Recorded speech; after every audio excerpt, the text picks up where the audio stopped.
beri nama pedang ini Naga Puspa. Selamatkan dia. Jangan sampai jatuh ke tangan pendekar berwatak jahat.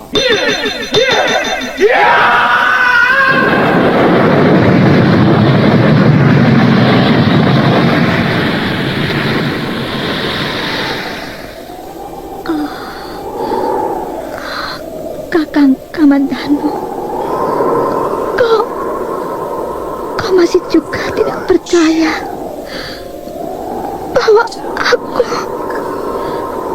aku mencintaimu. Mesin, maafkan aku, Mesin. Mesin, Mesin.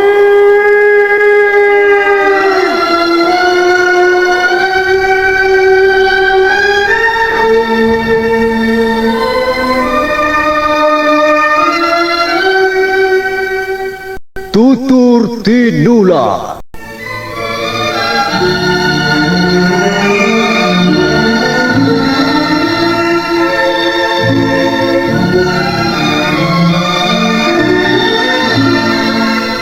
Sebuah sandiwara radio serial, produksi Sanggar Cerita dan Teater Sanggar Prativi. Sebuah kisah dengan latar belakang sejarah runtuhnya Singasari dan berdirinya Kerajaan Majapahit.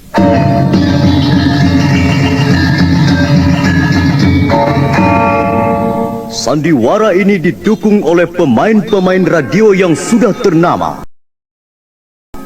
Ferry Fadli, Ivone Rose, dan Eli Ermawati.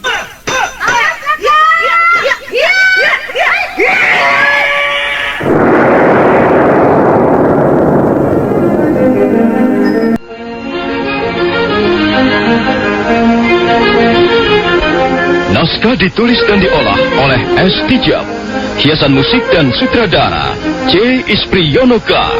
Kali ini mengetengahkan episode ke-18 dengan judul Dendam Lama dari Kurawan.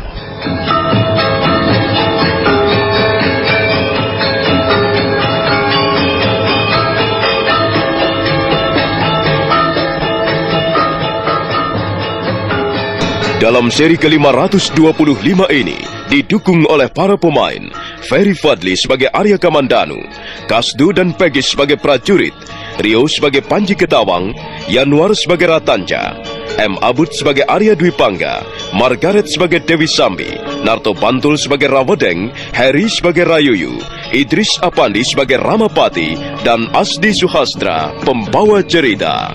Selamat menikmati.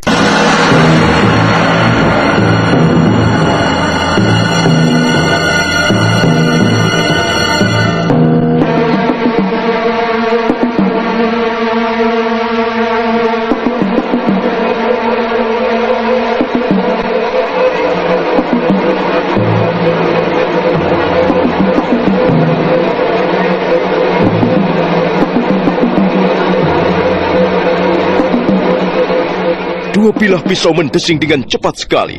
Arya Kamandanu hampir saja tidak sempat mengelak. Dia terpaksa membuang tubuhnya dari atas kuda.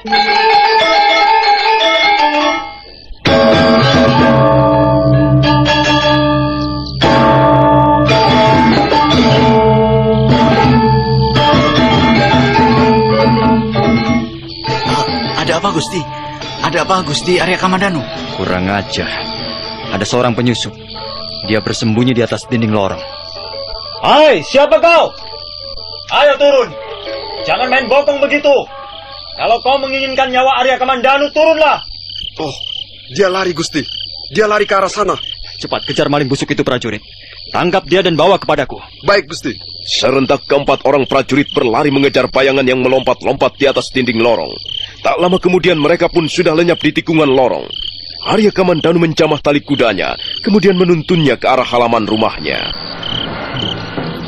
Siapa orang itu? Sepintas aku dapat melihat pakaian yang dikenakannya.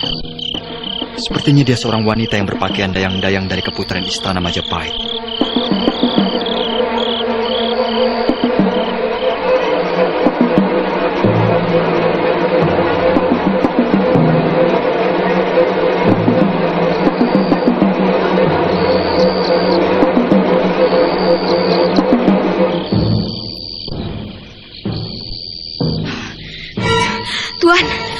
Celaka, Tuan. Celaka. Kita harus segera kabur. Ayo, Tuan. Kita tinggalkan tempat ini. Apa yang terjadi? Saya gagal membunuh Arya Kamandanu. Sekarang beberapa orang prajurit mengejar saya. Ayo, Tuan. Sebentar lagi mereka pasti sampai kemari. Dewi Sambi segera menarik tangan pendekar syair berdarah. Mereka berlari-lari di sepanjang lorong. Mereka mengambil arah kanan, memasuki sebuah lorong panjang yang banyak dijaga prajurit. Prajurit-prajurit jaga hanya sempat melongo sebentar melihat dua orang berlari di hadapan mereka. Hal itu disebabkan pakaian mereka adalah pakaian prajurit dan dayang-dayang keputrian Istana Majapahit.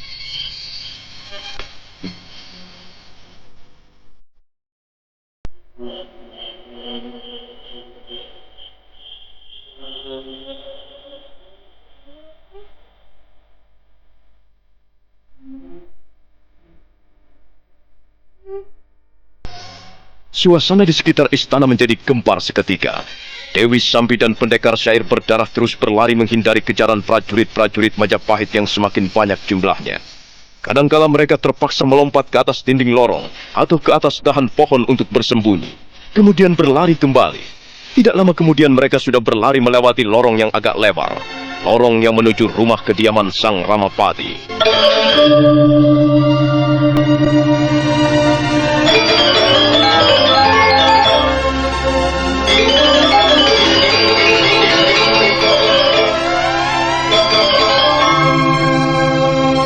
Dewi Sambi dan pendekar syair berdarah segera menghentikan larinya. Karena tiba-tiba saja di sekeliling mereka sudah mengepung tidak kurang dari 40 orang prajurit. Semuanya siap dengan senjata di tangan. Kau terperangkap di tempat ini. Apa yang kalian cari di istana Majapahit ini? Maling-maling busuk. Nampaknya mereka baru saja bermain kejar-kejaran dengan para prajurit Majapahit, Rawedeng. Benar, Rayoyo. Dan sekarang kita akan meringkusnya. Kemudian kita serahkan pada Gusti Ramapati. Pencuri-pencuri busuk. Siapa kalian ini? Dan apa maksud kalian datang ke rumah? Iya. Apa orang ini sudah gila? Kalau tidak gila, pastilah orang itu sinting, Rawedeng. Sudahlah, kita gebuk saja orang itu. Tunggu dulu. Soal gebuk-menggebuk itu soal gampang, Rayoyo. Maling tengik. Mengapa kau akan membunuh Arya Kamandanu? Itu bukan urusanmu. Kurang ajar. Berani sekali kau menjawab pertanyaanku dengan cara seperti itu. Ayo, tangkap saja dua orang ini. Tangkap mereka. Ayo. Kalau melawan, habisi saja nyawanya. Ayo.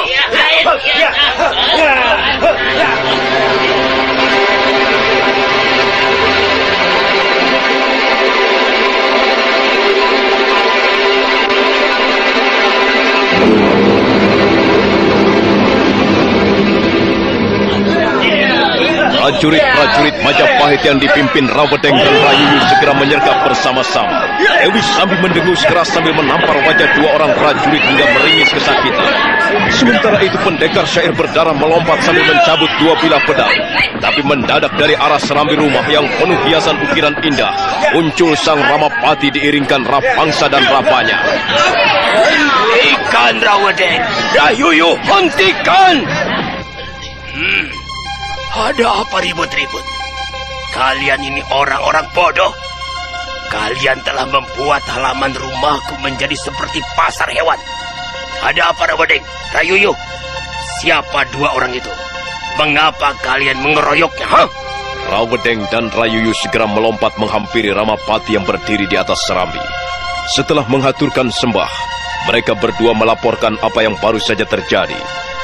Sang Ramapati diam sejurus lamanya, kemudian mengangguk-angguk. Coba kalian semuanya bubar. Tinggalkan halaman rumah ini. Aku akan bicara dengan dua orang pendekar itu. Ayo Tuan Pendekar, silakan masuk ke rumahku.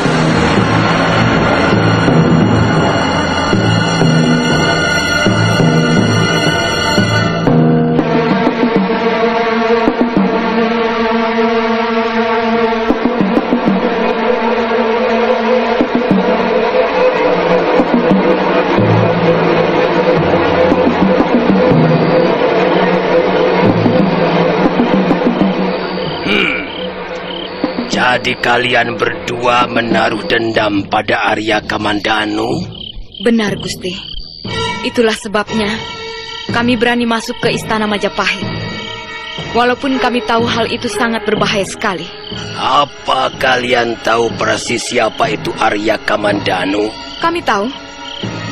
Dia adalah seorang panglima perang. Seorang senopati kerajaan Majapahit yang ternama. Kami juga tahu bahwa dia adalah seorang pendekar tangguh. Tapi kami tidak gentar. Kami berani mempertaruhkan nyawa kami demi membalas sakit hati kami pada orang itu.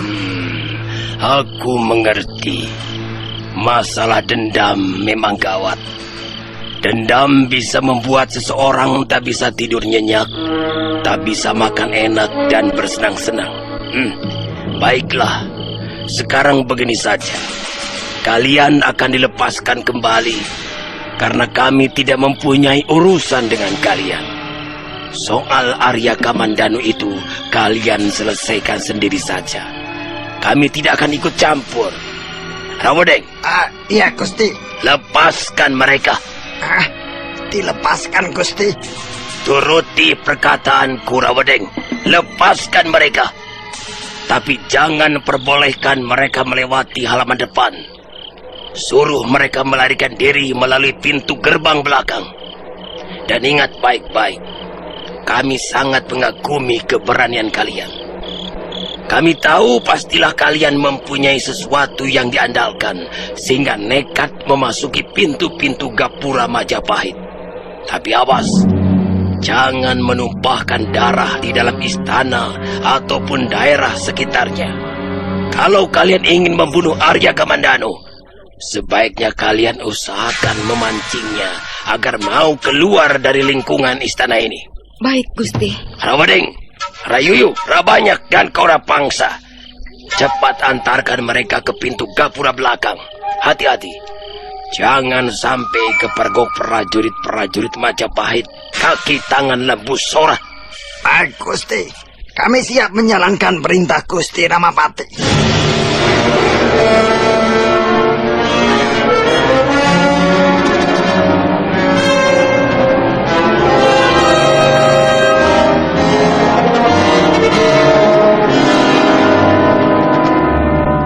Rawodeng dan teman-temannya segera menyembah sebelum mengajak pendekar syair berdarah dan Dewi Sambi pergi meninggalkan serangan. Sang Ramapati mengawasi kepergian mereka sambil tersenyum melicik. Tak lama kemudian, Rawodeng dan teman-temannya sudah kembali lagi. Ramapati melampaikan tangannya dan keempat orang anak asuhnya itu pun segera duduk menghadap. Ampun, Gusti. Kami sudah hantarkan dua orang itu melewati gapura belakang. Apa kalian berpapasan dengan prajurit-prajurit Majapahit yang lain? Tidak, Gusti. Kami tidak berpapasan dengan siapapun. Tapi ampun, Gusti. Kami masih belum mengerti mengapa Gusti melepaskan dua orang penyusup itu. Kita tidak mempunyai urusan apa-apa dengan mereka. Untuk apa kita harus menahan mereka? Tidak perlu. Dan lagi apa yang akan mereka lakukan justru menguntungkan pihak kita. Mereka memusuhi si berdebah Arya Kamandanu. Wah, itu bagus sekali. Jika ada kelompok atau orang yang memusuhi musuh kita, maka mereka itu dengan sendirinya menjadi sahabat kita. Biar saja mereka mencincang tubuh Kamandanu. Kalau hal itu dapat mereka lakukan, bukankah kita yang akan menarik keuntungan besar? Ampun, Gusti. Kalau begitu, mengapa mereka tidak kita tarik saja menjadi sekutu dengan kita, Gusti? Itu juga tidak perlu. Sekarang ini kita harus membersihkan nama baik kita di depan Gusti Prabu. Karena itu, kita harus menghindari hal-hal yang dapat membuat hati Gusti Prabu kurang berkenan. Jangan mencari perkara baru. Kita diam-diam saja dulu. Tenang-tenang dulu. Oh, lihat, Gusti. Ada prajurit-prajurit berlarian kemari, Gusti. Tenanglah kalian. Biar aku yang menghadapi mereka.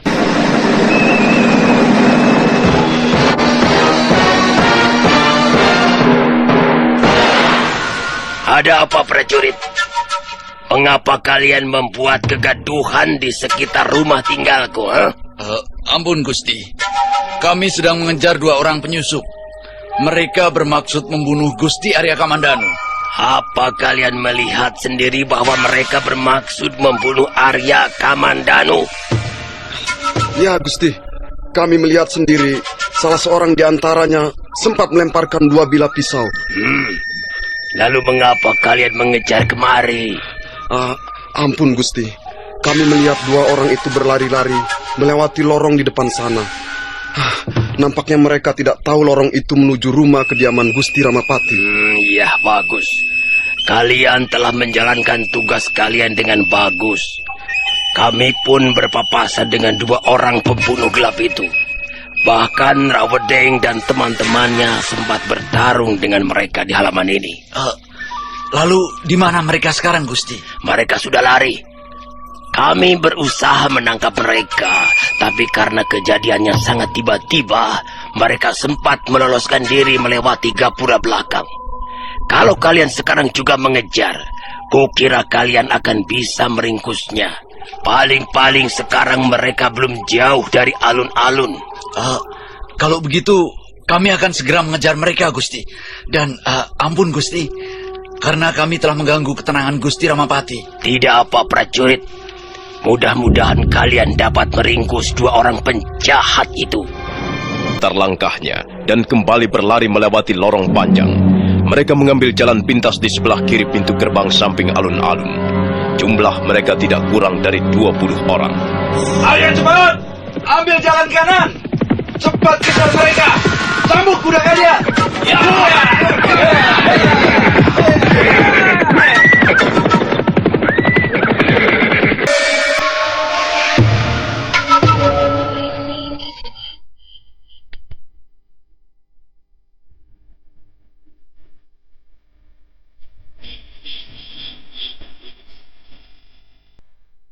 Wah, cukup jauh juga kita berkuda, Ratanca.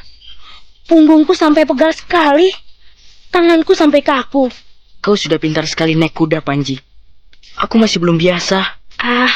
Kudamu itu kurang bagus, Ratanca. Mengapa kau tidak minta kuda yang lebih bagus pada Gusti Ramapati? Coba, lihat kudaku ini. Bagus sekali, bukan? Dia gagah dan bisa berlari kencang tanpa dicambuk. Aku tidak seperti kau, Panji. Aku tidak bisa bebas minta barang-barang yang kuinginkan. Mengapa tidak? Bukankah Gusti Ramapati sangat sayang padamu? Iya, Gusti Ramapati memang sayang padaku. Tapi aku harus tahu diri, Panji. Aku di rumah beliau hanyalah ngenger. Aku bekerja sebagai abdi. Lain dengan kau. Kau masih keponakan Gusti Arya Kamandanu sendiri. Kau bisa bebas minta apa saja yang kau inginkan. Sama, Ratanca. Aku pun tidak bebas minta barang-barang yang kuinginkan. Padahal banyak sekali yang kuinginkan setelah tinggal di lingkungan Istana Majapahit ini. Banyak barang yang indah-indah. Rumahnya bagus-bagus. Apalagi rumah kediaman Rekian Mapati Nambi. Wah, bagus sekali. Bagus dan mewah. Rumah Gusti Ramapati juga mewah. Lantainya licin berkilat-kilat. Dan tiang-tiangnya penuh ukiran indah. Tapi coba lihat rumah Paman Kamandanu. Biasa-biasa saja. Rumahnya juga tidak terlalu besar. Tapi kau harus bangga dapat tinggal bersama pamanmu itu, Panji. Gusti Kamandanu itu hebat sekali. Dia tokoh pendekar yang dikagumi. Banyak sekali orang yang menyukai pribadi beliau justru karena kesederhanaannya. Iya, memang begitu. Tapi kukira Paman Kamandanu itu cara hidupnya kelewat sederhana. Harusnya dia seperti yang lain, seperti teman-temannya, sesama pegawai tinggi negara. Tapi entahlah, Paman Kamandanu memang begitu. Pakaiannya paling sederhana, makannya juga sangat sederhana. Kalau dilihat sepintas selalu, kalau belum kenal, maka orang tidak akan percaya bahwa Paman Kamandanu itu seorang pembesar kerajaan yang dekat sekali hubungannya dengan Sang Prabu. Kalau saja aku jadi seperti Paman Kamandanu, pokoknya semuanya pasti jauh lebih bagus, jauh lebih indah dan menyenangkan. Iya, tentu saja. Karena kau bukan pamanmu. kau adalah Panji Ketawang. Hei, lihat Ratanca.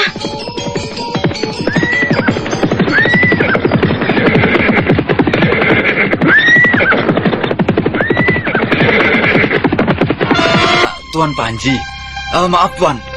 Apakah Tuan melihat dua orang berkuda melewati jalanan ini? Tidak, kami tidak melihat siapa-siapa. Bukankah begitu, Ratanca? Kalau begitu, pastilah mereka sudah jauh. Ayo, kita susul mereka. Oh ya, Tuan Panji ditunggu Gusti Arya Kamandanu. Tuan diharap segera pulang. Hiya, hiya, hiya. Mau apa mereka itu buru-buru? Sepertinya telah terjadi sesuatu, Panji. Iya, sebaiknya kita pulang. Ayo, Ratanca. Iya, iya.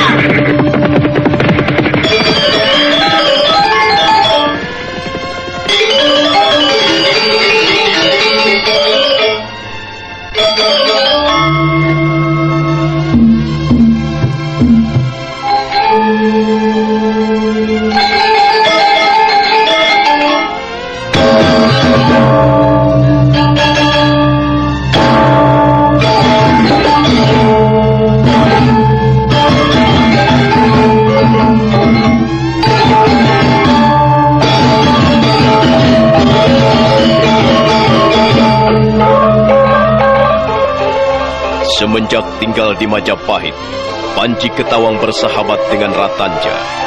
Usia mereka memang tidak berjauhan. Mereka sering pergi bersama-sama ke alun-alun ataupun berjalan-jalan keliling kota sampai malam hari. Dua anak remaja itu pun buru-buru memacu kudanya menuju pintu gerbang alun-alun samping, kemudian belok ke arah rumahnya masing-masing. Nah, saudara pendengar, bagaimanakah kelanjutan kisahnya? Silahkan menunggu seri berikutnya. Sampai jumpa.